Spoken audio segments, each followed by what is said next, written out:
That's Retro Fandango. That's Retro Fandango.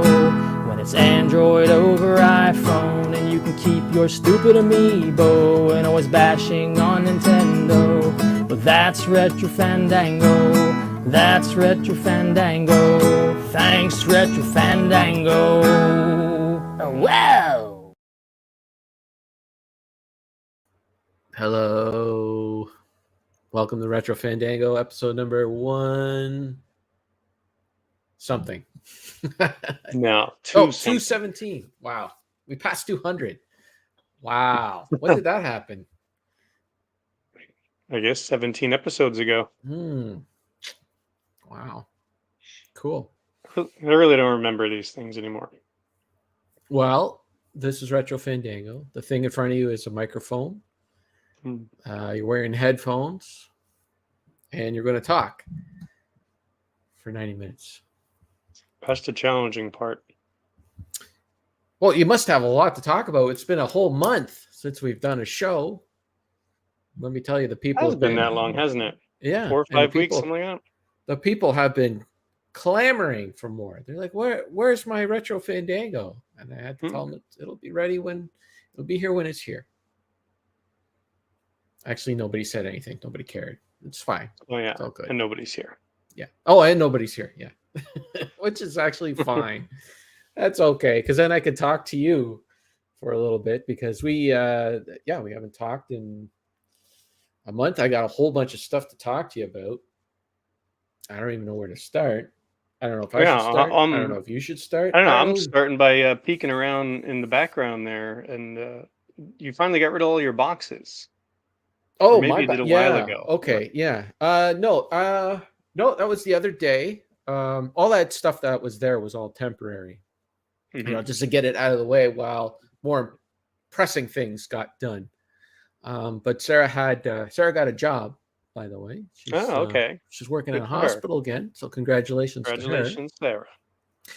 And so she had to go to work or go to get a bunch of stuff done in preparation for work, and then she was going to spend some time with her parents. So I was home alone, so I got ambitious and I cleaned all that out, cleared it out, put it away properly, and I got myself set up. That's my recording to where I take vinyl records and I record them to audio files. So it's a little bit of a listening station. Have you been doing that? Not Are lately. You I mean, is that something that you were actively doing? Is backing up all your music?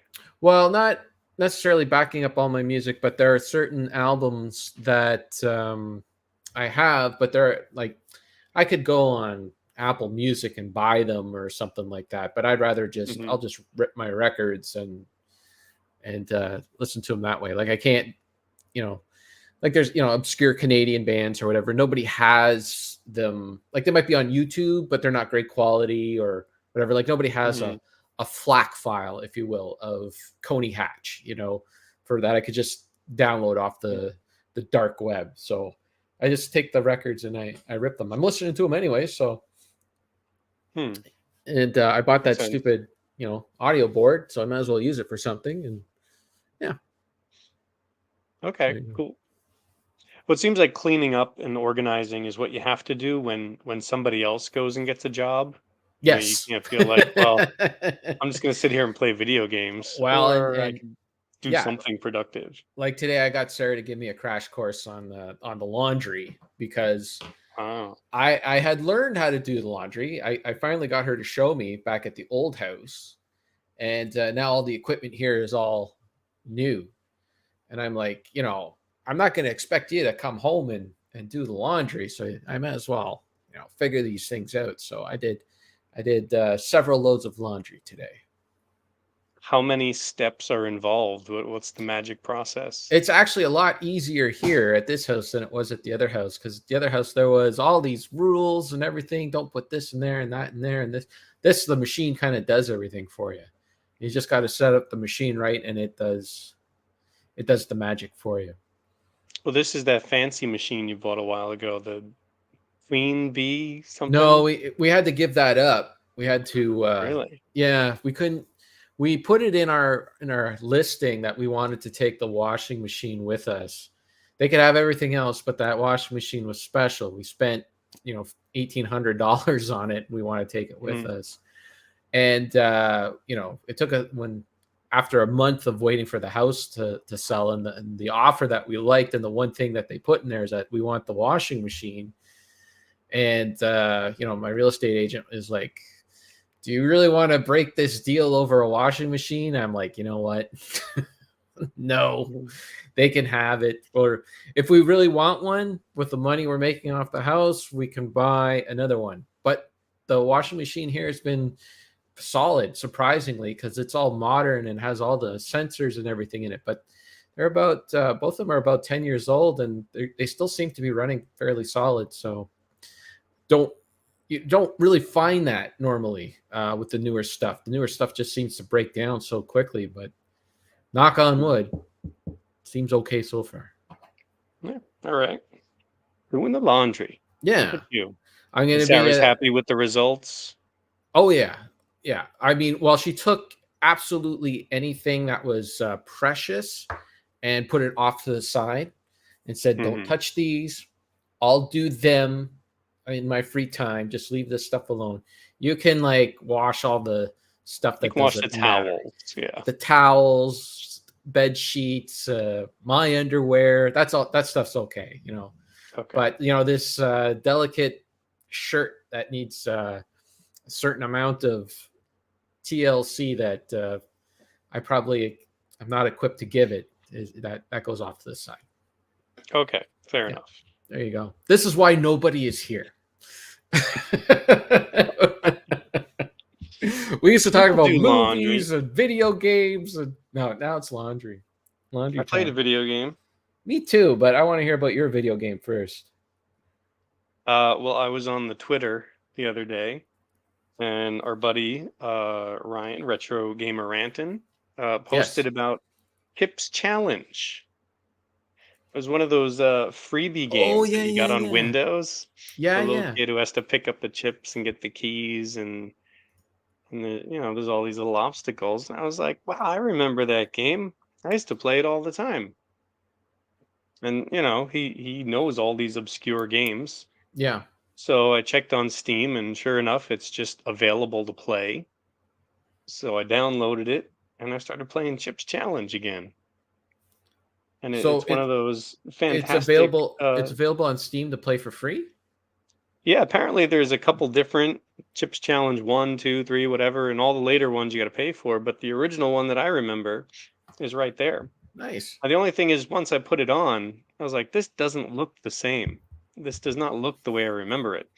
So you go into the settings and you choose the Windows version. Yeah.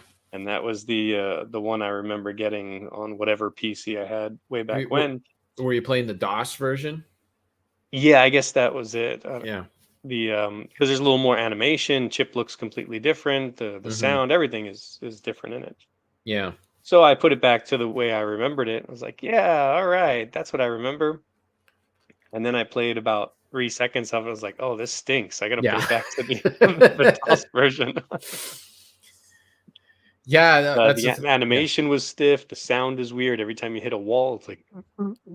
Yeah, those early Windows games were just the DOS. Basically what it was that the programmers were more used to programming stuff for DOS and not through Windows, and that's why those early games really were always better on DOS. Yeah, well, I had very little memory of the actual movement, and apparently, I guess there was no movement in the Windows version. It's just solid animation, just one block to the next. I remember even up to Windows, through Windows 98, games were still DOS based, they were not Windows based. Actually, what was it? Was it Windows XP? I think that was finally finally the Windows program that didn't even use DOS as a basis. It used you could still access DOS in it, but it didn't use DOS. It finally became its own operating system. If that makes any sense. The Windows programs before it still used DOS as its groundwork in that. It was just kind of like a flashier way to use DOS. If that makes any sense. I'm sure somebody smarter than me can explain that better. All I know is I could play that game for free. It's pretty neat. That's cool. I should add that to my Steam library. It's one of those time killer games, though. You get into it and you're like, oh man, just one more, just one more, just one more. Yeah. Well, speaking of time killer games, that was what I finished yesterday, actually. I finally finished it yesterday. I got sucked into Power Wash Simulator. You know me, I love my simulator games. And this game is just, it's not anything exciting, but it's just really relaxing. You put on some podcasts, you put on Red Letter Media videos, you put on some Scotch on the Rocks from Deke, and you just have it on in the background while you do some power washing. And it was really nice. It was enjoyable. And there was like a thread of story in there, whereas you're washing, like you got to go wash the mayor's house, and these people all threw eggs at the mayor's house, and there's aliens involved at some point. I don't want to give it too much away, but it's good times. It's really good. So, well, that was going to be my question. What exactly are you power washing? All sorts of things. Like there are vehicles, like the fire truck, dirt bikes, van, all sorts of things. Like you get commissions to wash these things. It's basically the story mode. The old mother in the boot. I can't remember that. What's that nursery rhyme? There was an old woman who lived in a shoe. That's it. Okay, yeah. Well, you got to go and wash that boot that she lives in. All right. Yeah, that sounds cool. The last one was a pyramid. You clean the entire pyramid, and then a thing pops up at the end, and you clean that off, and a spaceship goes flying by. It's good times. Yeah. So. And you can upgrade your power washer, get different components. Like different nozzles at the end that can do spray at different angles, and power washers and soap. Although I wouldn't recommend buying soap. Save that. Get all your upgrades for all of your equipment. There's different nozzles you can get, and different end pieces and all that. Get all that. Don't save your money. Even though soap, it's not expensive. It's only $10, but still, those $10 add up. Save that for the end. You don't really need it until the end. But yeah, and then you go back and you can go back and do levels and do the achievements. Like there was one to get a ball. Like there was one playground that you could clean, and there's a soccer ball lying around, and use the power washer to push the soccer ball up the slide. Little fun stuff like that. It was good. Gotcha. Times. And it's so much. Like I was playing it so much. Of course, when you go to bed at night, you close your eyes, and all you can see is like power washing. And then for one of our movie nights, we were watching Little Shop of Horrors, and people were commenting on the sets. How incredible that Skid Row set looks, like all the detail and everything. I'm just like, I just want to take my power washer and clean it all. But it's good. It is a great set. Yeah, I remember, gosh, we used to talk about video games with like cars and fighting and swords and power wash and old DOS games. That's the way to go. I like those simulator games. They're nice and relaxing. They're good, while you're doing something else. I'd be bored if I was just playing that and not doing anything else. But I wanted to catch up on the Red Letter Media, because these guys that I'm hanging out with now, they're all into Red Letter Media, and I would watch them once in a while, I just watched Thor. Let's see what these guys had to say about Thor or whatever. And they're like mega into them. Like they know all the what's that, Best of the Worst? I never really watched that, and I don't know. They're just way into it, so they got me to wanting to go check out some more of the older Half in the Bags and all that. So I've just watched those while I power washed. Yeah, if it's a movie that I'm interested in watching, I can't watch a review for it until I've actually seen the film? Yeah, if I'm interested in it. If not, then Yeah. I just don't care. Sure. Oh yeah, if I don't care. But, Yeah. hmm. Yeah. No, I mean, well, gosh, that's quite a catalog. I think they've been around for over 10 years now. Yeah, I'm up to 2014. The Are movie catch you up to going 2014. like every episode, Yeah, why all not? the storylines and everything? Yeah, yeah. Right now, Mr. Plinkett's house is in Lake Michigan. Oh yeah, I remember that. So yeah, I don't know. It's fun. They're entertaining guys, Mm. and a lot of I've been writing down a lot of the movies they've been recommending and whatnot. So, Mm. So what um, was the movie night focus? oh man, well we've had a few. Pastor replicator, pastor rep velocipaster Uh, no, we part didn't. 2. No, we didn't watch. Did we watch? No, we didn't watch any more of those. So like yeah, first we were starting. We did all just bad movies. Mhm. Um, I think the last time I can't remember what was the last time I talked to you. It's been so long. Oh yeah, the Reanimator. That was the last one. Well, I watched Yeah, you those. said you didn't like Reanimate. Well, I watched the I wrong know version of you it. watched I an watched the wrong. extended cut, I which know. sounds strange because that is such a simple film. I think the official runtime is like under 90 Yeah, it minutes. is. It is. Mm. So I'm gonna watch that at some point.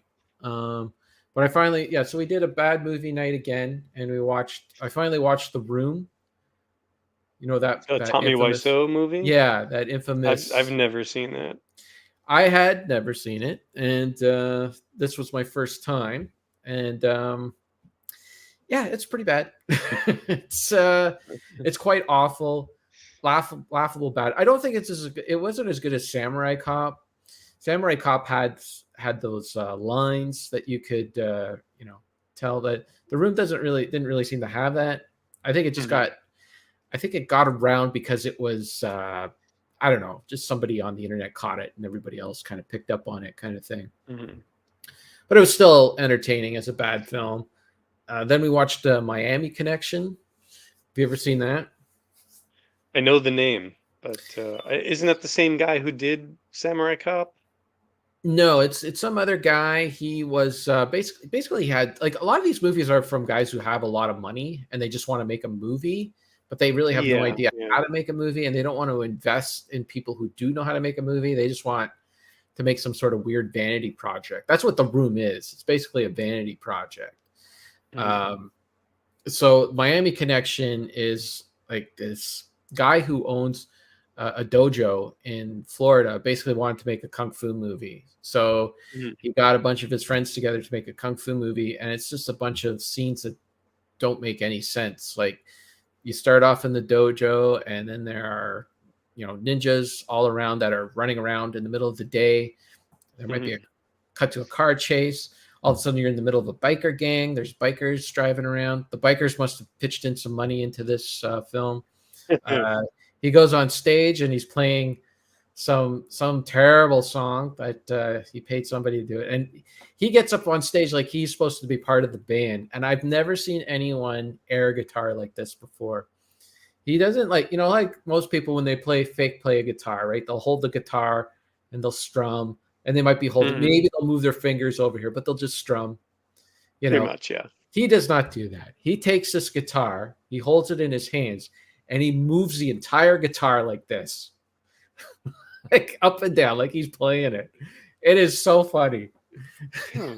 At least he's on beat. Like he was on beat. He was with the so that was entertaining. Then finally we watched three movies that night. Then we watched Tammy and the T Rex, which is Okay. a movie that I discovered while playing the game High on Life. And Mhm, I was playing that video game, and you're inside. Video game's kind of wacky. Some aliens take over the Earth, and this alien that tries to help you basically takes your whole house and transports it over to an alien city. So your house is in this alien city. You go mhm, find this bounty hunter. The bounty hunter's past his prime, but he's going to help you out. Set you up with doing bounties and stuff like that, so you can build up enough weapons and that to go defeat the bad guy to save Earth. And so you're going to your home to go and do like all your bounties and stuff. He's got a computer in there all set up, and he's just sitting there watching TV, and it's all random stuff on the TV, like in-game animated stuff. And then so I went and did this one bounty, and I come back, and he's watching a live action movie, and it's Denise Richards in this cheerleader outfit, and then that guy from the Fast and the Furious show up, not Paul Walker. Paul Walker shows up, and the dialogue is terrible, and so he finally gets into this. They're both supposed to be in high school, but they look like they're 25, and he gets into some bully guy comes up to Paul Walker, and they start fighting, and they start getting into like they're punching and stuff like that, and then eventually they get into a stalemate because the one guy grabs Paul Walker's stuff. He just grabs him by the dick and balls and starts squeezing, right? And Paul Walker's like, ah. So then he reaches over to him, and they're both just manhandling each other's junk.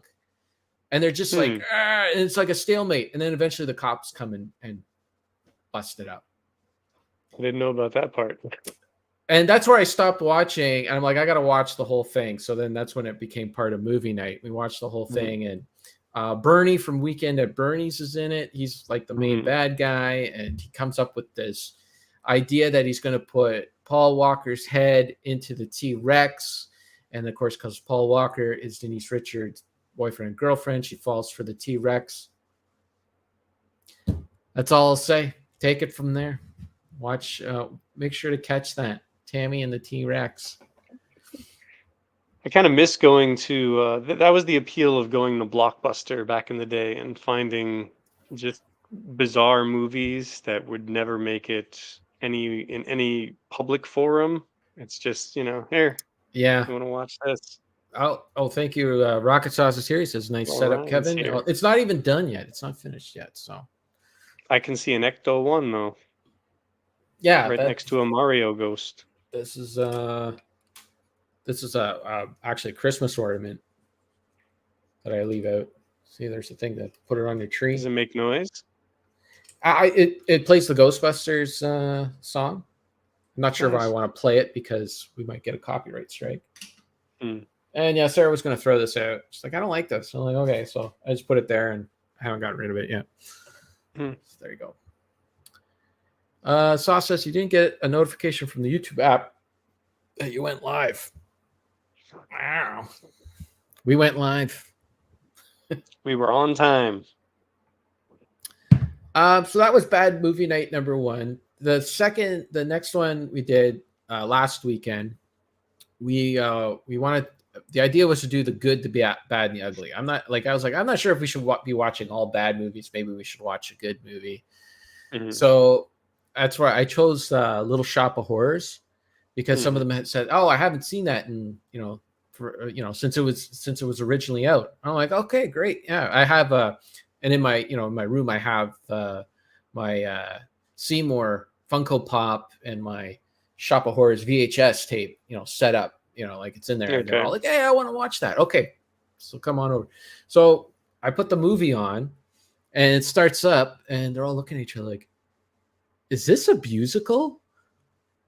I'm like, "Yeah." Was it always a musical? Yeah. There's not a different version of it? No. Well, there is. There's the old Roger Corman film, but this is Little Shop of Horrors. Oh, I didn't know it was a musical.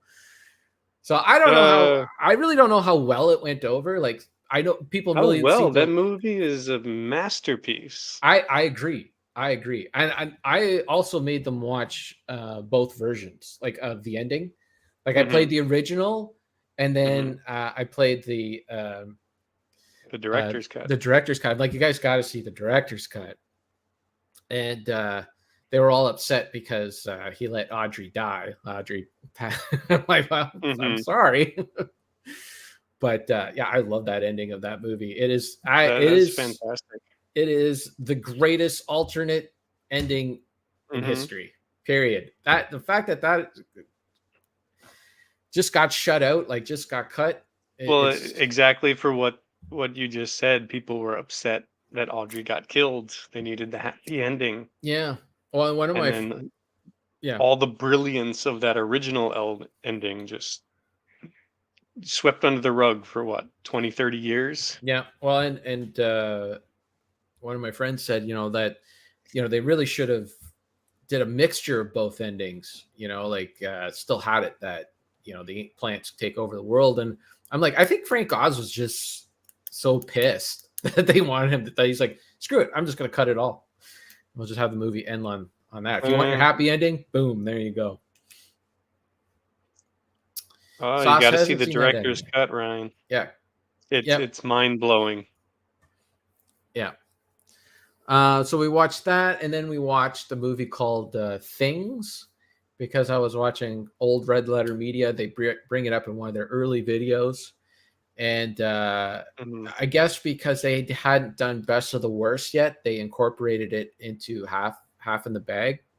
And I'm like, I got to see this movie. It's Canadian. It's made by some Canadians, and it is completely ridiculous. I mean, it's hardly even a movie. I mean, they just turned on a camera and pointed it at things. It takes some inspiration from The Thing and some inspiration from Aliens. These guys, they go into a house, and there's aliens in the house. And they're just little aliens that like can kill you. They kill a dog at some point. They kill all sorts of things, and then like they'll go into a room and the alien will kill someone, and then they'll just close the door and they'll just sit and start talking. Like there's not an alien next room. And they, they AOR the whole, or sorry, ADR the whole movie. But sometimes they didn't take out the original dialogue from the actors. So you have two people talking at the same time, like saying the same dialogue. Like an echo? Yeah, almost like an echo. But it's like, the person's talking to you because they added it in later, right? They added in the audio later. But that original audio of him talking is still there. It's really bizarre. It's something else. But where are you finding all of these movies? Are you I just put my places. eye patch on and places? Okay. Yeah. I mean, I hear about the movie, then I go download it. Like, there's no way I'm gonna spend any money. Like, my friend Mark, he did buy Samurai Cop, but I think that's the only movie out of these that we bought legit. I showed them a little bit of Death Promise.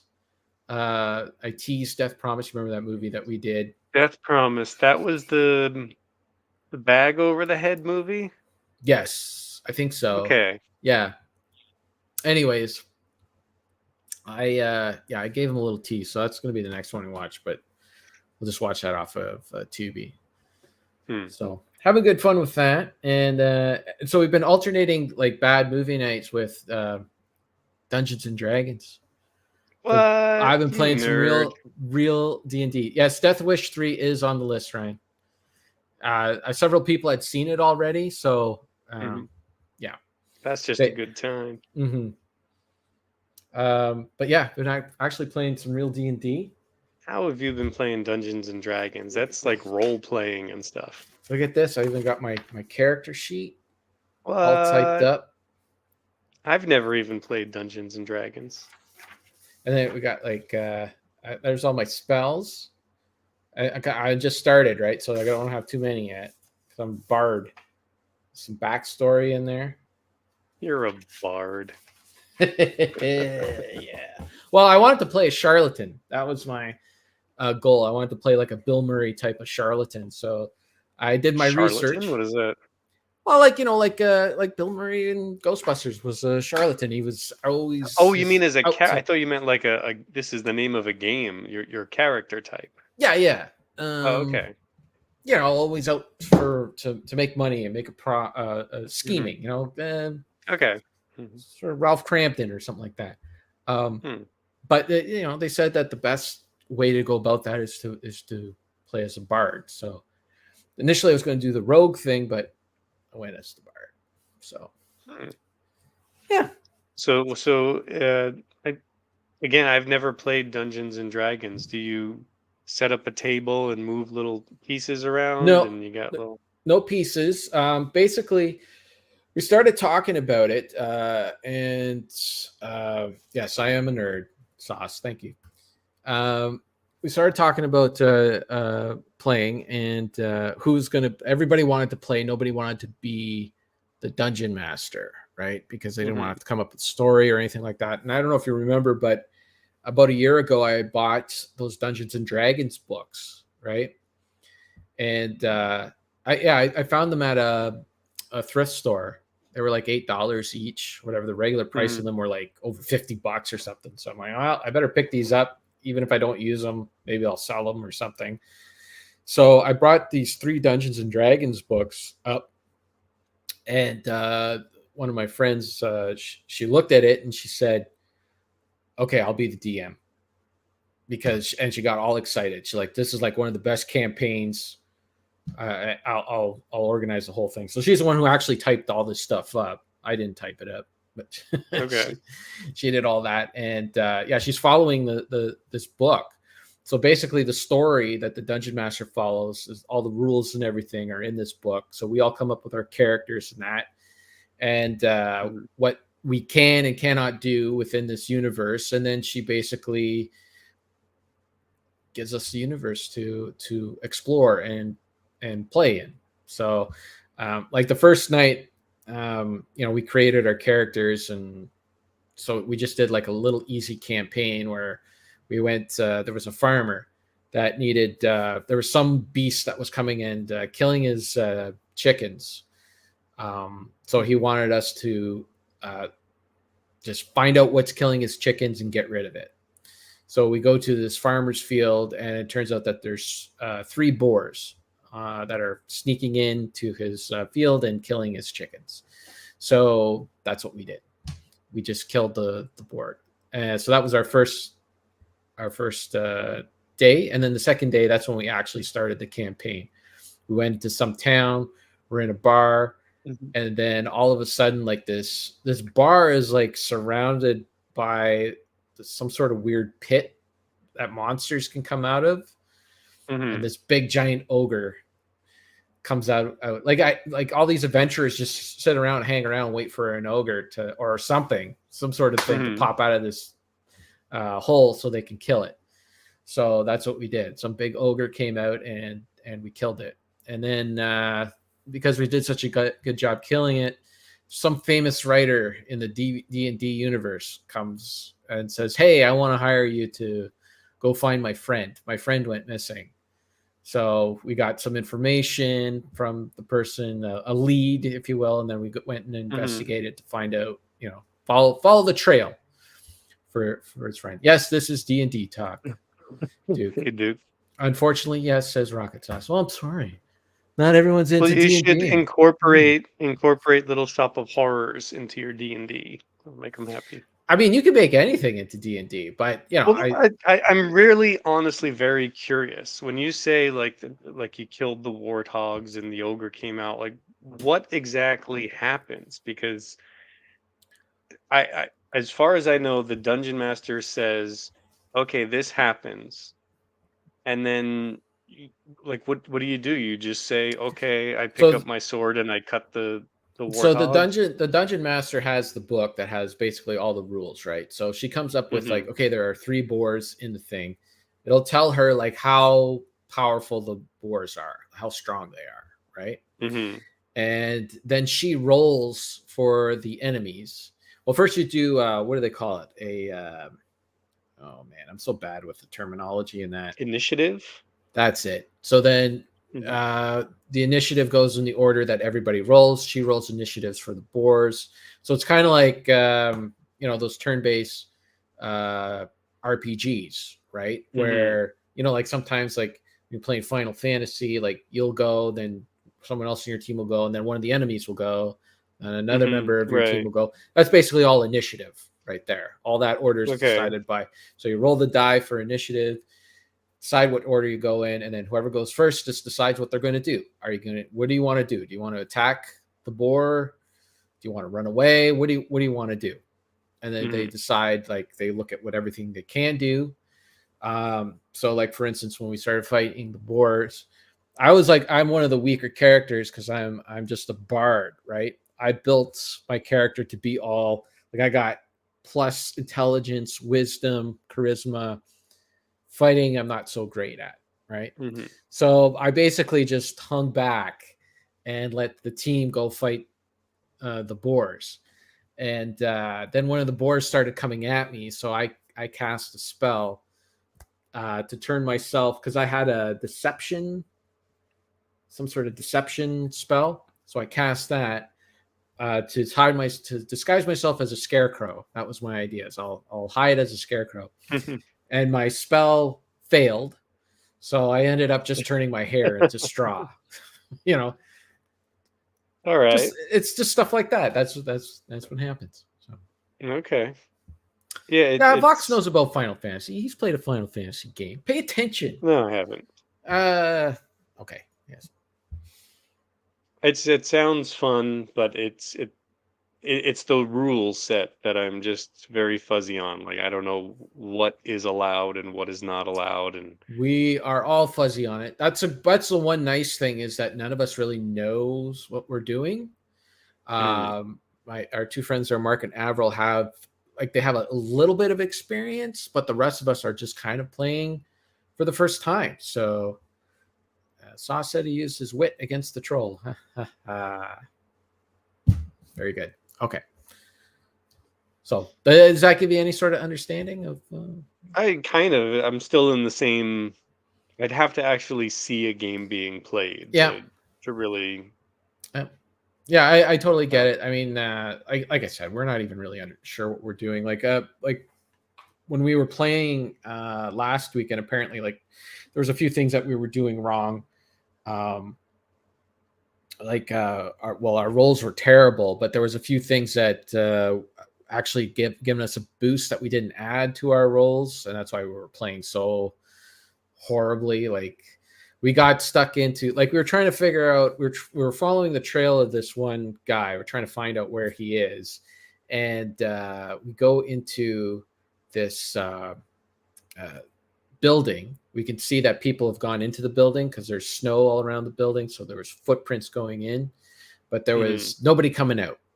So I made the mistake of knocking on the door just to see if anyone was home. And that apparently alerted all the bad guys in this building. So they all had to jump on us. They could attack us right away. So we did horrible because they got to attack us first. So we did, we almost got our arses kicked in that thing. So it's stuff like that. Like you got to kind of think of, but it's the first time playing. So I'm going to make mistakes and whatnot. So. All right. Yeah. I don't know. I'm witnessing a transition here. You're playing D&D. You're hanging out with people on a regular basis. Real live people. You're doing the laundry. Yeah. Yeah. I'm telling you, man, life is good right now. If you ever want to, if you're sick of life and you want to make a change, it was scary there for a little while. We were really nervous, but we got through it, and now it's things are coming together really well. It's really nice. Oh, good for you. Speaking of things coming together really nice. Oh, what the hell happened here? Okay, sorry. Never mind.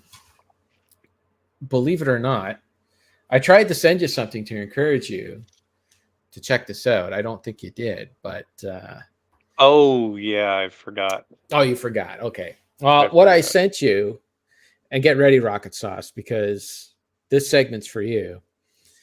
I've been watching season 3 of Star Trek Picard, and it's kind of kicking ass. I'm telling you, the Next Generation crew, they're getting their Star Trek 6 right now. Season 1 and season 2 of Picard, that was Star Trek 5. Just awful, terrible. Season 3. So hang on. So 6. you did finish all of season 1, all of season 2? Absolutely not. I couldn't even bother to give it the time of day. I don't care. But you can jump right into 3. You don't need season 1 or 2. Sometimes they'll refer to things, and you're like, "What?"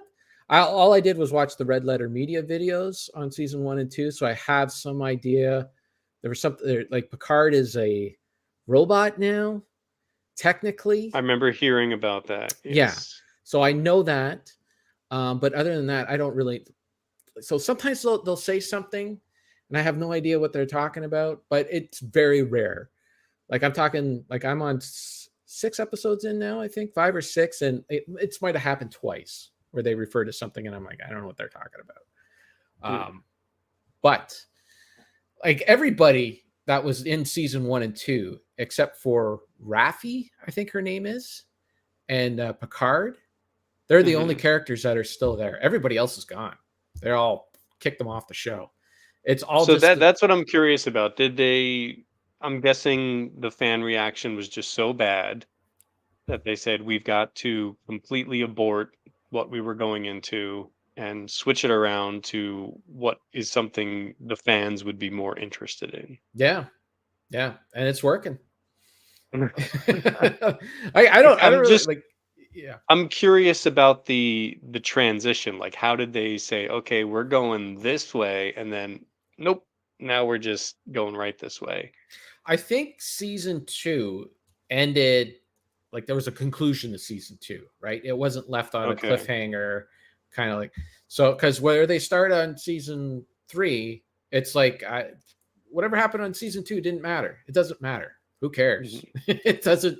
It's like it's like watching Star Trek 6. You don't need to watch Star Trek 5 to watch Star Trek Mhm. 6. Nothing that happened in 5 really, and this is sort of the same.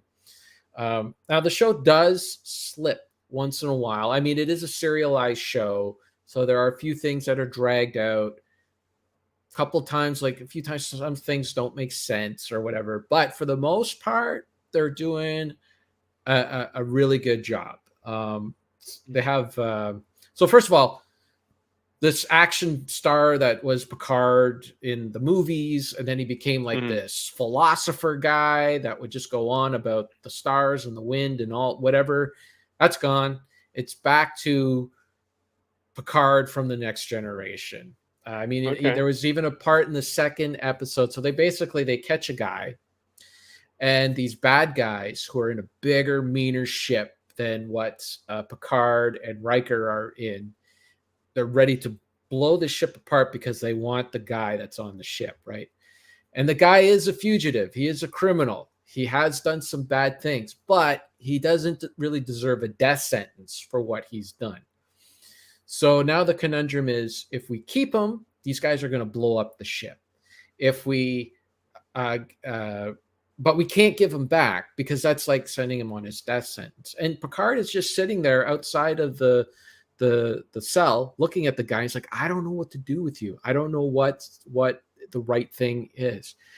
And it's like, yeah, this is like the stuff from the Next Generation, Mhm. these philosophical, what are we going Moral to do debates. Yeah. exactly?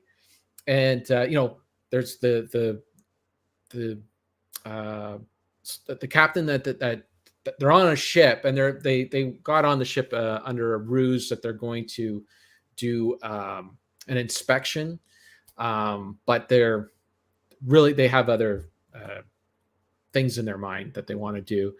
So the captain of the ship has his idea what he wants to do. Riker has his idea what he wants to do, and Picard has his idea, and it kind of like they all conflict, but they talk through things. They discuss things. It's not all just Mhm. running around. Like the first episode, it starts off with Beverly Crusher, and she's on some ship, and she gets into a phaser fight with these mysterious guys, and she's blowing them away. Like her phaser's on like the most extreme setting, and I'm watching this, and I'm like, that's not really Beverly Crusher, right? She wouldn't just kill people. She's a doctor, He's a she would doctor. Yeah. she would stun them or something like that.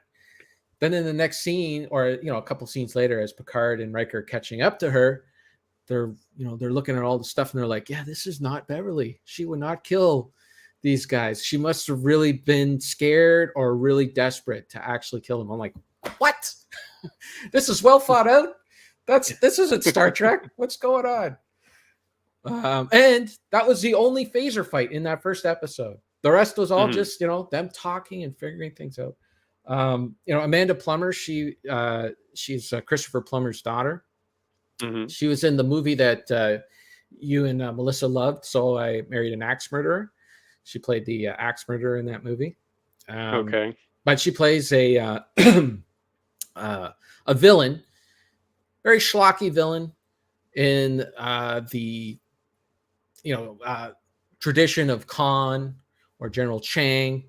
But this is the way to do it. You can do like a cheesy Star Trek villain, but not Khan again. You know what I mean? You don't need Hmm. Cumberbatch to come in and play Khan again. We don't need that. Give us a different villain. So just things like that. That's like, yeah, this is good stuff. So Okay. I And they managed. absolutely Now, I'm guessing they are not on the Enterprise. they're not. No, they're on the Titan, Okay. the USS Titan. Okay, but they somehow managed to get all the original cast members, the core Eventually, ones. Yeah. eventually, yeah. We just Okay. watched season 6 last night, and they're finally all together. Yeah. Okay. And it makes sense. Like stuff that's happening makes sense. It's not like just like you know stuff is just happening for the sake of it happening. Mhm. There is like, but there are some stupid things. Don't get me wrong. There are some like things that are like, okay, come on, guys. Like this is, Well, but hey, if you go from Star Trek is absolutely terrible to Star Trek is pretty good with a few blemishes, no, I'm that's telling you, quite like a nice transition. I right away I downloaded the first 4 episodes. I could not wait to get to the next episodes. And then 5 or 6, I'm like checking, like, is it up yet? Has it been posted yet? Because I want the next episode. I'm having such a good Hmm. time with it. I love what they did with Worf's character. Worf's character finally progresses. He's not just the same friggin' Worf, and he's funny. Like they use him in a funny way, but it's not just like that stupid, like let's get the stiff guy to do something silly kind of thing, right? Right, Worf in the mud bath with Loxana Troy. Yeah, or whatever. That's like okay, yeah, it was funny for a little while, but then it just kind of got old. It's the same friggin' joke Mhm. over and over again. No, with I don't even want to tell you what they did with his character. It's fun. It's good times. So Okay, well, yeah, you supplied one, so I'll check it out. I'll let you know. yeah, I mean, I don't know. Maybe you'll hate it. I don't know, but it. I wasn't completely sold after the first episode. I was very cautiously optimistic. Hmm. Then episode 4 hit, and it was kind of like, okay, there was a few things in that episode. It was kind of like, and then 5 came on, and it was like, okay, we're back on the good track.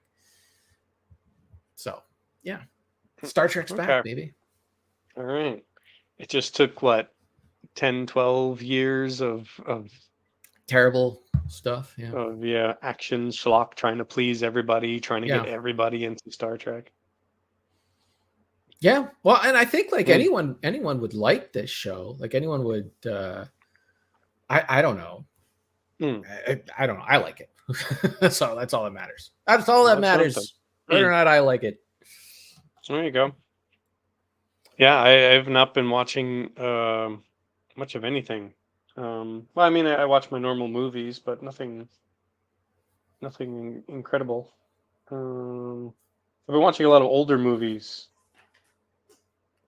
as a From what era? well, as I do. For example, I watched Hot Shots. Oh, I wanted to watch those again. Yeah, and it's fine. It's like it's under 90 minutes, and it's like, Hmm. yes, this is fine. I laughed a few times. I got everything I needed from it. It was great. All right, let me see if there's anything I watched for the first time. In this past few months. Okay, well, I'll do one relatively modern movie. I did watch that Everything Everywhere All at Once movie Yeah. that apparently was the big darling at the Oscars. Yeah. It was pretty good. You liked it. I thought it was pretty good. Yeah, it Hmm. was. It kind of ran in circles a bit towards the end, but overall, it's pretty good. I was wondering because I heard about Key Kwan getting all his um, Oscar buzz and everything for his performance. And I was watching that movie, and the first 5-10 minutes, I'm like, he got an Oscar for this? Like, what is he doing here? Yeah. He's just mumbling around. And by the end of the movie, they put him in enough different situations where I got it. But yeah, it was it was an interesting movie. I kept comparing it to Shaun of the Dead, in that it was like a comedy that you'd have you laugh in 1 minute, and then it'd have pull at your heartstrings the next minute. And I was like, oh, okay, that was a nice transition. It wasn't just out of left field. Now suddenly it's a drama. Now suddenly it's a comedy. Maybe I need to watch it again because I don't know. Sarah and I watched it, and Hmm. I was totally lost. I had no idea what the heck was going on. It's very matrixy, alternate realities, and all of that. Yeah, see, I don't like those. I don't like multi universes, and No, maybe it's just not if my you're not thing. into it, Like Inception and those kind of I things. haven't seen that. Yeah, I Yeah, hear a lot it's about not that. for me, anyways. Hmm. Yes, we're talking about everywhere, somewhere, something else. Everything, everywhere, all at once. uh, Cat Max wants us. Steven wants to know if we are Beverly Hills Cop enjoyers. I One is really a like the first one. yeah, one is fantastic. 2 and 3, especially the third one, and just One is fantastic. I kind of like part two. It is pretty much just the same thing it's recycled okay. again. The third It's is it's it's the awful. standard sequel. Three I watched for the first time within the past year, and boy, that was bad. That was Well, he really wanted to bad. make it serious, right? Like it starts off as like this serious thing, and then he tries to inject some humor into it, and then, as far as I can remember, It's a really weird sequel. I don't know. I also watched A Christmas Story Christmas from last year. is that the That one where was the Ralphie. they come back? Okay, yeah, It's like a new one where it's his family goes to do Christmas again, and it's the same thing. Like, okay, this scene was in the original, it was popular, so let's do it in this, and this was thing, and do it again, and this was there, so let's do that again. yeah. I got a movie that's exactly like that. Mhm. When we get to me, There were parts of the movie I thought were good. I thought, like, this is great. When they kind of diverged from the original formula and just did their own thing, I was like, okay, this is kind of working.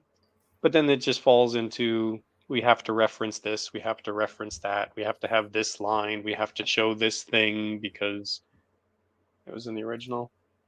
And it just didn't overall, it just didn't really work for me, because when it's a kid and you have the narration and he's talking back about, oh, these fond memories of when I was a child, and this happened and this happened, and he's telling the story of his childhood, I was like, yeah, that's cool. But now he's like in his 40s or 50s, and he's still narrating like some event from a couple days ago. yeah, Uh, it's yeah, it's funny the that you bring formula that. doesn't work. It's funny that you bring that movie up because one of my friends there was asking me if I've ever seen it, and I'm like, I actually forgot. Come on. No, I really like the original, but no, that was no good. Another movie that I saw for the first time, um, movie that I kept passing by for many, many years. I'd see it on the shelf and I'd be like, I'm not going to watch that. That's like a teenage kids movie.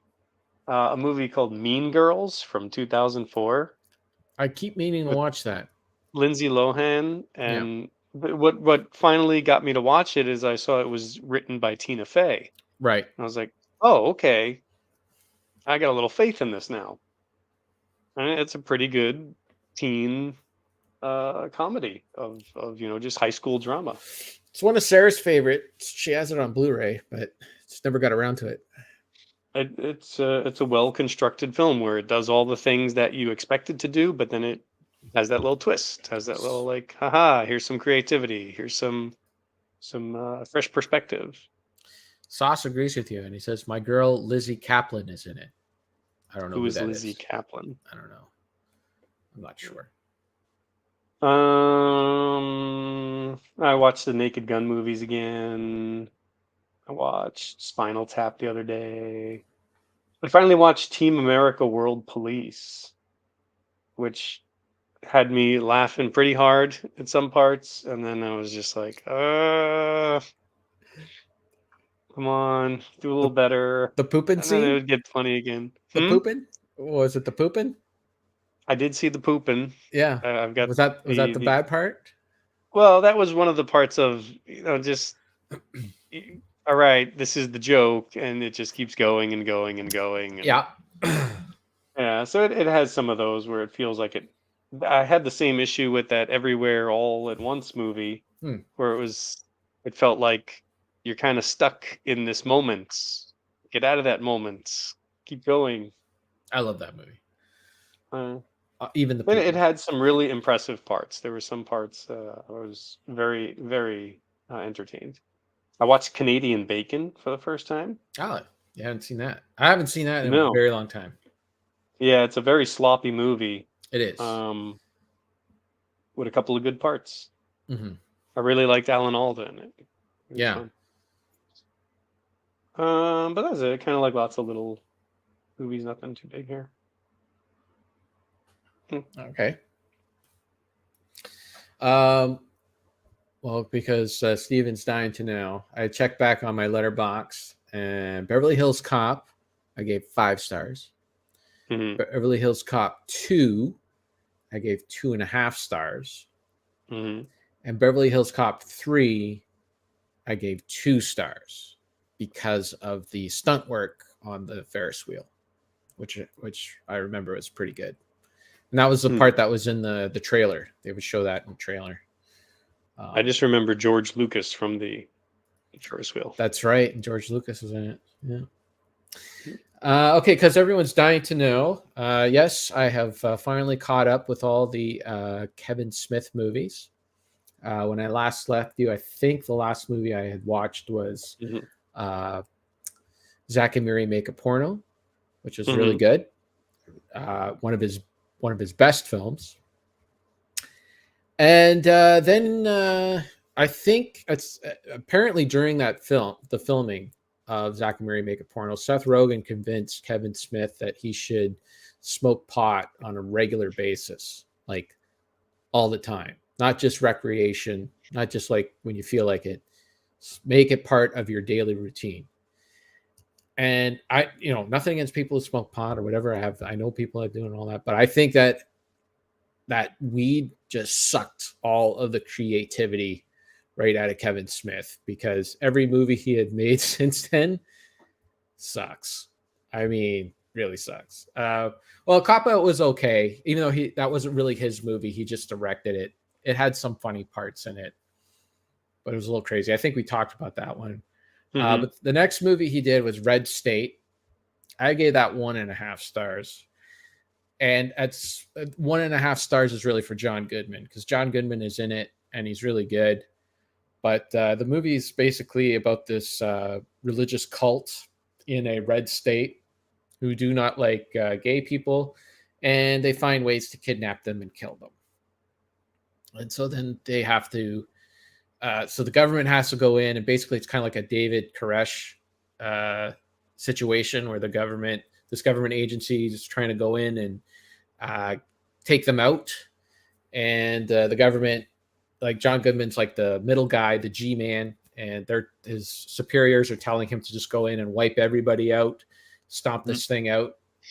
And there's women and children in there that are innocent and the whole thing. And the whole thing's an allegory for organized religion and that. And it's just not funny. It's not interesting. It's kind of one part that torture horror stuff that I don't really like, and then it just turns into action horror, and I don't know. I didn't like the whole thing, so 1.5 stars for that.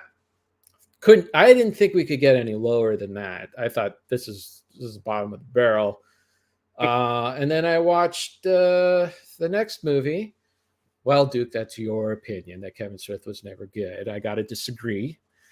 There are some good Kevin Smith films. You probably never watched Zack and Miri Made a Porno because it says porno in it. And you said, ew, I'm not watching that. It's actually very funny. Chasing Amy's funny, and Clerks is funny. So take your opinion and yeah. Okay. Anyways, whatever. Hey, he's not for everybody, man. He's not for everybody. Mm. So then Tusk. I thought Tusk might be the worst movie I had ever seen. Do you know the movie The Human Centipede, Richard? I have heard of that. Yes. Right. So I've seen The Human Centipede, and to me, Tusk is the result of Kevin Smith taking the weed in his system and watching The Human Centipede and thinking to himself, what if instead of a human centipede, a crazy guy made a human into a walrus instead? And that's what the movie's about. That's what the movie's about. The serial killer in Canada, Mm-hmm. of course, is kidnapping men, and he tries to turn them into walruses. Is it a comedy? No, it's not. No. It's not a Hmm. comedy. Yeah, Sauce was right. Yeah, it's horror, but I didn't. Whatever. I didn't like it. I mean, you can't tell me that he's not trying to be funny with some of the dialogue. Like he does try to interject his own humor in there. Johnny Depp is definitely trying to be funny. Johnny Depp's in the movie. He plays this French Canadian cop, and he shows up and he's talking in this ridiculous accent that nobody in Canada has. It's kind of like Peter Sellers' Inspector Clouseau, right? Mm-hmm. But imagine if Inspector Clouseau shows up into like a movie that's trying to take itself seriously, like as a serious horror film. And he just shows up and he just starts speaking in that accent, but doesn't do anything funny, doesn't do anything silly. That's Johnny Depp in this movie. He just shows up with this silly accent, and it's terrible, man. Like he is like your Tusky's trying to be funny with the way that, because basically the doctor cuts his tongue out, and then the guy is trying to talk and he can't talk, and he sounds like a walrus when he talks, and my goodness. So I thought that was bad. Couldn't get any lower than that, right? It's the Tusk has to be the worst movie Kevin Smith has ever made. And then I watched Yoga Hosers, which is a spiritual sequel to Tusk, because you couldn't just stop at Tusk. Like he's trying to make it's kind of like his View Askew universe. He was trying to create, I guess, another universe. So the second movie takes place within the same universe, and it stars Kevin Smith's daughter and Johnny Depp's daughter. And then you know how Kevin Smith got Johnny Depp to be in this movie, because he made his daughter the lead in the next movie. I think I just completely toned out. Yoga Hosers, that's where I stopped the movie. I came over here onto the computer and I put it on the second screen while I power washed, because it was like, I don't even know what was going on. Eventually, it's these two people that are the Johnny Depp's daughter and Kevin Smith's daughter trying to solve some sort of murder. They get wrapped in with Johnny Depp, and they're trying to find someone who died. And eventually, they're fighting like this giant robot thing. And I'm sorry, I'm not laughing in it. Nothing's funny in it. Nothing is high. It's just nothing. It's just a thing that exists. Let's see. According to Sauce, Kevin Smith said that this movie is not to be taken serious and that it is a terrible movie. Okay, well, why do you make it? Like, I don't. Is that the fail safe? Anytime you make something and it doesn't turn out well, it's like, that was just for fun. Yeah, I was just joking. Seriously. I was just joking. Anyways, I have not seen The Human Centipede 2. No, The Human Centipede it's one of those things you just watch once. I only watch once. I don't know, maybe other people watch it more than once, but it's like, is this so absurd? Like, is this really happening? It's like, yeah, it happened, and then you're done. Okay. No, yeah, body horror kind of stuff. No, I don't. Especially when it's just for the sake of seeing gore for gore. I like The Human Centipede for what it is. Like, it's just such an absurd idea. It's so ridiculous. ridiculous that you can laugh at it. It does make me laugh. Where there was something in Tusk where, first of all, the movie starts off and it's just talk for like 30 minutes. Kevin Smith really needs an editor. Not everything he writes is brilliant. He needs to cut that shit down. Like, I swear to God, the serial killer in the movie, he's just talking. He's talking about like nothing. Like, he starts talking about the first time he met Ernest Hemingway while he was out on the beaches of Normandy and how great Ernest Hemingway was. And I'm like, what does this have to do with anything? Get on with it. Anyways, so then we get back to the Jay and Silent Bob stuff, because I guess these movies weren't working. I don't know. He let this universe go. He let it die. And now he's going back to the View Askew universe. So the next movie I watched was the Jay and Silent Bob reboot, which is better than Yoga Hosers, but not by much. I gave Yoga Hosers a half a star just to hit home the fact that I watched it, and yeah, this is what I give it, half a star. I don't want anyone to think that I forgot to give it a rating. You know, I'd give it a 0, but then people are like, oh, he didn't give it a rating. I'm giving it a rating, half a star. So I gave Jay and Silent Bob 1 full star, the reboot. For whatever reason, Kevin Smith just went back and redid Jay and Silent Bob Strikes Back, but it's all like a movie within a movie kind of thing, meta humor, really hard narrative to follow. I couldn't follow. Like, I don't like multi-universe stuff to begin with, so like he's got 2 things going on at the same time. And it's just, there were just like lame jokes. Like there were no jokes, really. There was no jokes. It was a, like, for instance, like Kevin Smith's daughter is sitting there in character, right? And Kevin Smith himself shows up in the movie, right? They're at a presentation where Kevin Smith is going to show this reboot of Jay and Silent Bob, which is like pretty much the same thing they did in the other movie. Anyways, his daughter's sitting there in character and says, oh, it's Kevin Smith. I don't like him because he puts his daughter in his movies. And that's it. That's the joke. There's nothing like, that's the joke. Like, there's no joke there. That's like an observation. Anyways. So, finally get to Clerks 3. I've heard good things about Clerks 3. A buddy of mine went out and bought it, and he lent it to me, and he said, there's a part in this movie that I started tearing up. So I'm like, okay. Clerks 2, I really enjoyed Clerks 2. Clerks 2 was great. And I'm thinking Clerks 3, this is where he's going to get it back. And we do come back a little bit. I gave it 2 stars. Go all the way up to 2 stars again.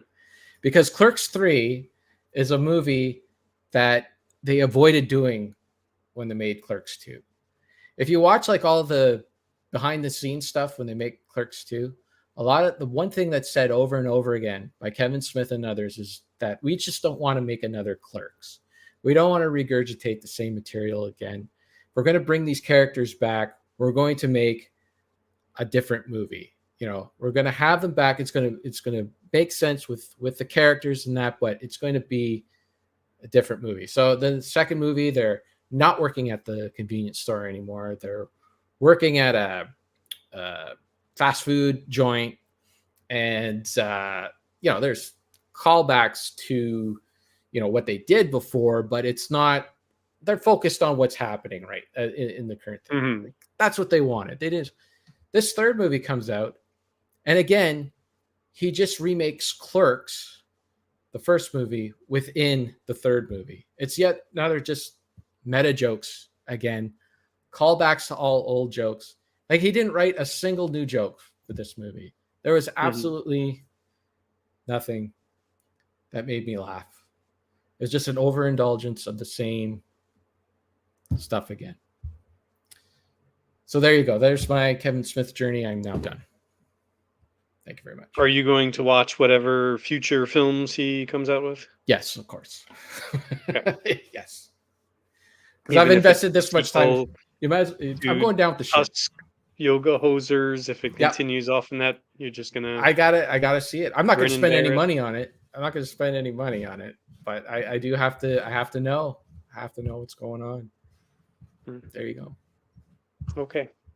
Cool. Yeah, I guess I'm not as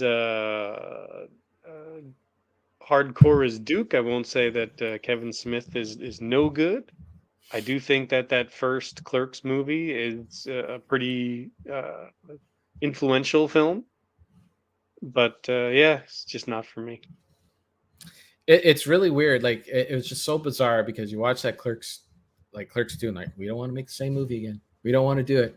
The last two movies he's done, it's just the same thing again. I couldn't believe it. Like so in Clerks 3, like they own the store now. The two clerks bought the store, and they decide that Randall has a heart attack, and he decides that he wants to make movies. That's been his life's ambition, to make movies. All of a sudden, he's like 50 something. He wants to make movies.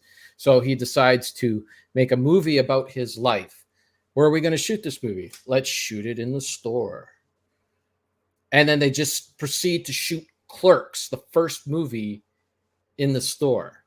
So it's about them making Clerks, and it's just them redoing all the same jokes from the first movie. Like nothing new. Nothing new. Okay. Yeah. So watch Picard season 3. Skip all the Kevin Smith movies. There you go. Okay. Will do. I finally watched the Kentucky Fried movie. Have you ever seen that? No, I've heard of it. Was that the same Abrams Zucker? Yeah. Directed by John Landis. It's okay. It's very much like you could definitely see how it became a cult classic in the 70s, especially with some of the scenes in it that are almost pornographic. Really? I'm done under the guise of comedy, but yeah. So I've always wanted to see that movie. I watched it. Yeah, it's okay. It's okay. There's some like short skits in it that are really funny that just get right to the thing, and then there's these long drawn out movie parodies that just kind of go on way too long. It's definitely not as good as, there's stuff that's followed, like the airplane and Naked Gun stuff and that. But it was interesting to watch. Okay. Yeah. I like a good goofy parody movie. Something that just it's just the jokes hit nice and fast. Yeah, the pacing is just pacing. The pacing was a little off on it. Okay. Anything else you want to talk about? No,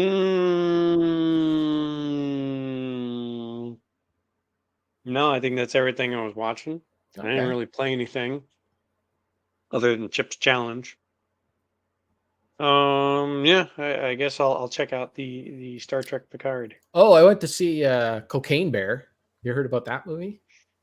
I've heard of that. I've been hearing about that movie for a while. Like, is it like a horror movie? What is it?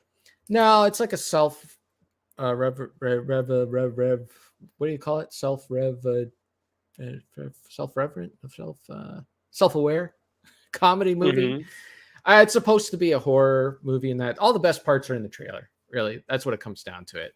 If you've seen the trailer and you're like, I really want to see that Cocaine Bear, you've seen all the best parts in the trailer. We actually went to the show. We went to the movie theater to watch it. Very dark. I don't mean in terms of comedy. I meant like the actual look of the film. Like the last half of the movie, they're in these in a bear cave, and you can hardly see anything. And we all said the same thing coming out of it. It's like I don't know maybe it was the print we saw or something, but you could hardly make out what the heck was happening. I don't know why they went that direction. But there's one part in the film where basically the bear. So if you don't know about this movie, I think pretty much everybody does because it's been all over the place, but it's loosely based on something that actually happened, where there was some drug dealer that was flying in an airplane and he had to dump his drugs out of the airplane. So he dropped it into a rural or forested area. Mhm. And then he fell out of the plane, or the plane crashed or something like that, and his parachute didn't open. I think he jumped from the plane, his parachute didn't open, and he fell to his death. Mhm. Meanwhile, a bear found the cocaine out that he had dropped. Now, in reality, the bear ate the cocaine and died like right away, right? Had a Mhm. heart attack and died. But in this movie, the bear finds the cocaine and sniffs it and starts going on a murderous rampage kind of thing. Okay. Now, there's one part of the movie where these paramedics show up to a ranger station because they get a call that they need to, and that little part of the movie is basically what makes up the trailer, and that is balls out fun. Like that was like what you'd hope the whole movie would be. I don't know. I gave it 2.5 stars because I thought it was right in the middle. Like it wasn't terrible. It was fun in some parts, but don't go in thinking it's going to be anything great. It's not terrible enough to be fun to watch on that level, where you can just watch a bad movie, but it's also not good enough to be fun on that level either. It's one Mhm. of those movies that's just somewhere in the middle. Okay. Well, it sounds like they have their one concept, and you can't really stretch that for the full length of the movie. I mean, I think they could have. It's just the way that they went about doing it didn't really like it's one of those movies that's just it's doesn't really have a focus. Like, during that one scene, that paramedic scene where the paramedics come in and then the bear starts attacking him and then they have to run away in the ambulance. It's all out action. It's crazy, right? But then there are a lot of parts of the movie where the bear doesn't attack somebody, and it kind of wants to have its cake and eat it too. It wants to tell like have this narrative about a father and a son and uh, family, and like there's a mom character in the movie, and she's just called Mom. She doesn't have a name. She's just Mom in it, right? Mhm. So they want to make like some sort of statement about family or something like that. And it's like, you're Cocaine Bear. Like, just be Cocaine Bear, Yeah. like just go all out. So what? Make the movie, an hour and 15 minutes then, or an hour and 10 minutes. Who cares? Just be Cocaine Mhm. Bear.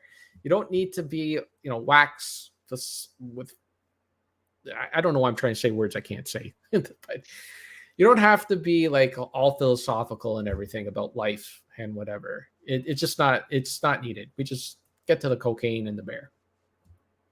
So, at least can you learn from this if you encounter like a bear in one of your D&D campaigns? Would you now have some unique perspective on how to deal with the situation? Maybe, maybe I would.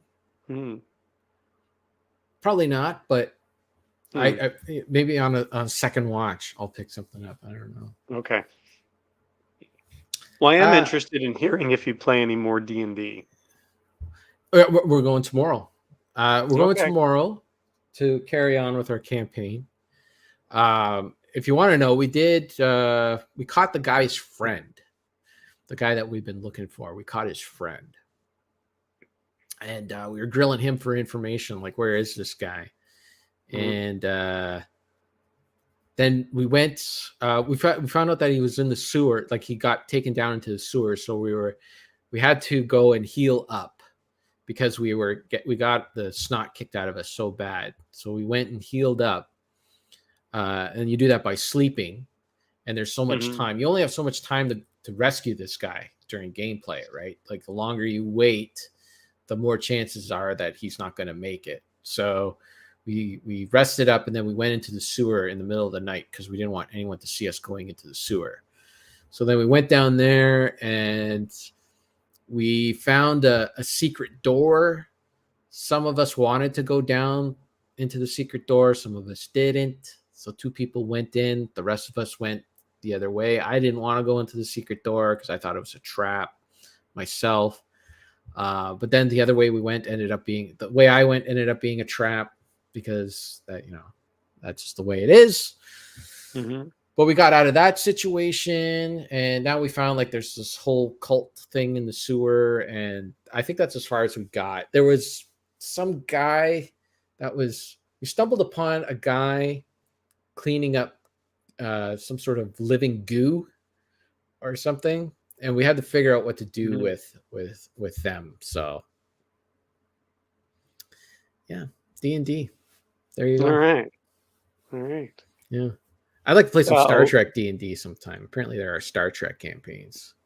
That'd be okay. fun. Your character is a bard. Does your character have a name? Yes, my character does have a name. Will you share that name with us? Of course, I will. Like you know me, when I come up with a name, Mm-hmm. it's got to be a name. So, the name of my character is. Cover your ears if you don't want to hear anything a little naughty. But the name of my character is Farin Furhole. Sorry, one more time. Farin Furhole. Far and Furhole. Farin Furhole.